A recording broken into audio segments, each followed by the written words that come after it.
Telugu మ్యాట్రిమోనీకి thanks చెప్పాలి. 26 ఏళ్ల క్రితం ఇదే తెలుగు మ్యాట్రిమోనీ ద్వారానే వేళమ్మకి పెళ్లి చేశాం. పెళ్ళంటేనే తెలుగు మ్యాట్రిమోనీనే. గుజరాత్ టైటన్స్ ఆటగాళ్లకు ప్రమాదం తప్పింది. వారు ప్రయాణిస్తున్న బస్సులో మంటలు చెలరేగాయి. దీంతో వెంటనే ఆటగాళ్లు, సహాయ సిబ్బంది బస్సులో నుంచి దిగిపోయారు. షార్ట్ సర్క్యూట్ కారణంగా తొలుత పొగలొచ్చాయి. వెంటనే ఆటగాళ్లు అలర్ట్ అయ్యారు. బస్సు దిగిన తర్వాత మంటలు వ్యాపించినట్టుగా మనకు తెలుస్తోంది. కాసేపు రోడ్డుపైనే వేచి ఉన్న ప్లేయర్లు మరో బస్సులో బస చేసే హోటల్కు వెళ్లిపోయారు. నిన్న ఆర్సీబీతో జరిగిన ఐపీఎల్ ఫైనల్లో ఓటమి బాధ నుంచి కోలుకోకముందే గుజరాత్ టైటన్స్కు ఈ ఊహించని షాక్ తగిలింది. మ్యాచ్ అనంతరం గుజరాత్ ఆటగాళ్లు వెడుతుండగా ఈ ప్రమాదం చోటు చేసుకుంది. అయితే ఎవరికీ ఏమీ కాకపోవడంతో అంతా ఊపిరి పీల్చుకున్నారు.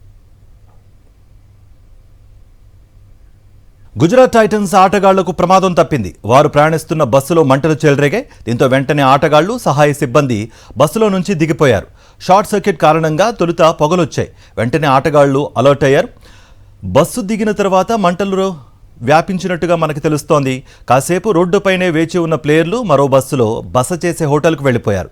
నిన్న ఆర్సీబీతో జరిగిన ఐపీఎల్ ఫైనల్లో ఓటమి బాధ నుంచి కోలుకోకముందే గుజరాత్ టైటన్స్కు ఈ ఊహించని షాక్ తగిలింది.